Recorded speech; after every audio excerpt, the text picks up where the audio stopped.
Tapon na natin to, Bi. Oo nga, Bi. Tapon na yan. Wala naman na silbi sa bahay.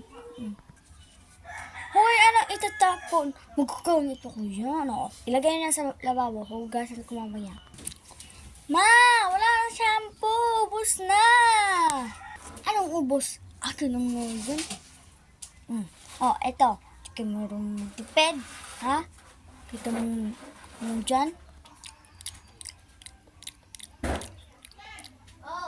Busog na ako. Hoy, bunsa. Tapon mo nga to. Pakain mo na to sa aso. Ano ipakain? Akin na nga dyan. Botang to, di marunong magtipid. Makakain ba yan? Di ko marunong magtipid, ha? Magtipid naman kayo.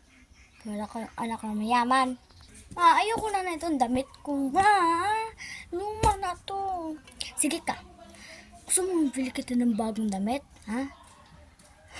Yung mga bata nga doon sa labas, wala na silang damit.